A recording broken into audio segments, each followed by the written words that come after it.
Everyone thinks modern football is about talent, but that's a lie. Because if talent was enough, Michael Olise would already be one of the biggest names in the world right now. But he's not. Not trending, not hyped, not even part of the main conversation. And here's the uncomfortable truth. It's not because he's lacking anything. It's because the game doesn't work like that anymore. See, people believe the best player always wins, that the one with the most impact, the most tactical intelligence, the most game awareness naturally rises to the top.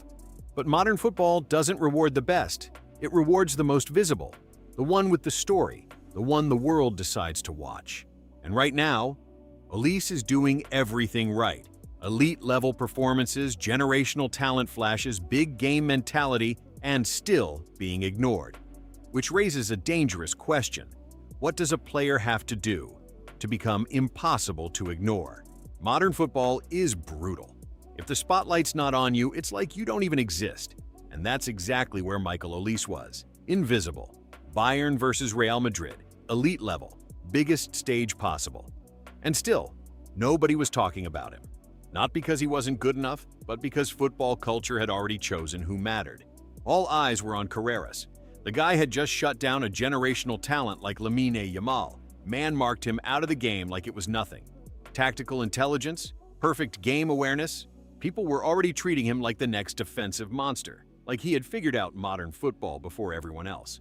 And that's where Olise comes in. Not loud, not hyped, just waiting. Because here's the truth about football evolution. It doesn't care about hype, it exposes it. While everyone was building Carreras up, they completely ignored the one player who was about to walk onto that pitch and tear that entire narrative apart. And then, Olise steps in. No hesitation, no respect for the script, just pure elite-level execution. While everyone expected Carreras to control the game again, Olise did the opposite. He attacked him. This is where modern football separates good players from those with real big game mentality. Some players react to the moment, others take it over.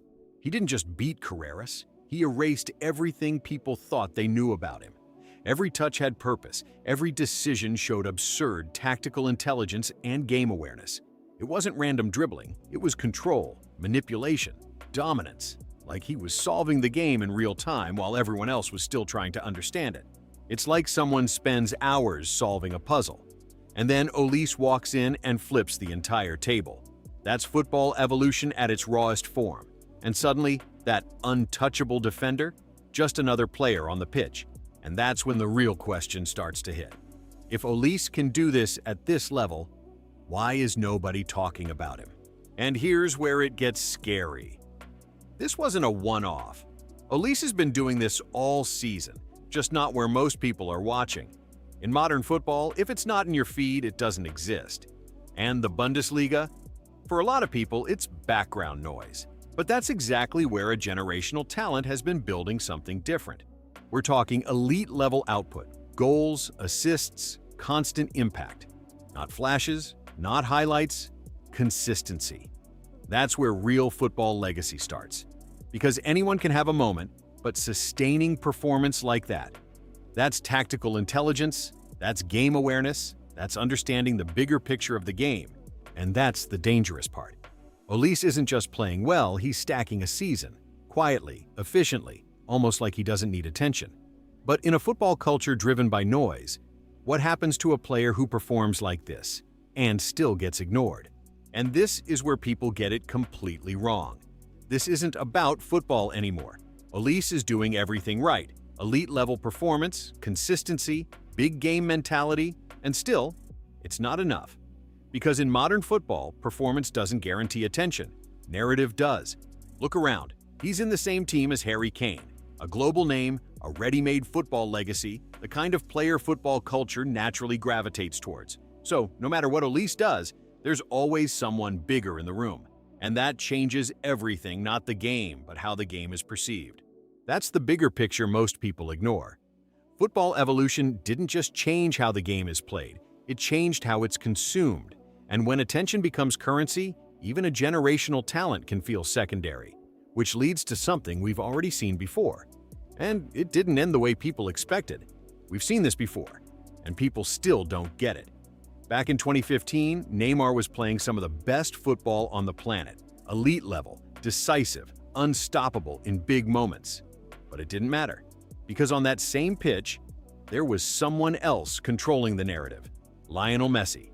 It didn't matter how much Neymar delivered. Goals, assists, big game mentality, the spotlight already had an owner.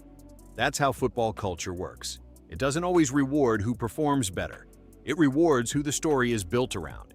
And Neymar, even as a generational talent, was living inside someone else's football legacy.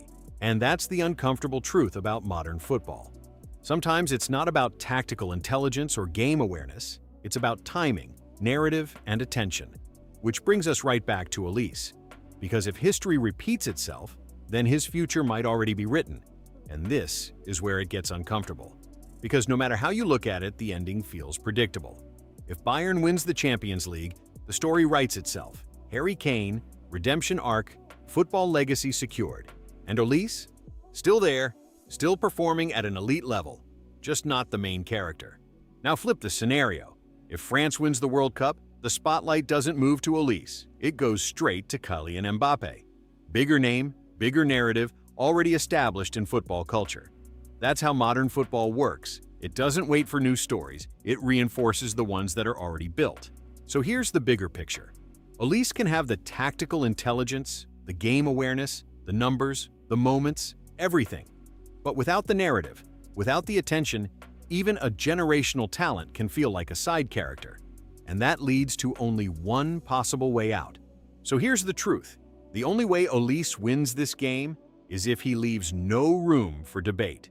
Not good, not great, undeniable. In modern football, being elite level isn't enough anymore. You need to dominate so hard that the narrative is forced to follow you. Champions League, World Cup, big moments, big stages, big game mentality every single time. Because football evolution changed the rules, now it's not just about performance, it's about control of the story. And if you don't take it, someone else will. That's the bigger picture. And it's brutal, because in football culture, people don't always remember who played better. They remember who couldn't be ignored. And Olise? He's getting very close to that line.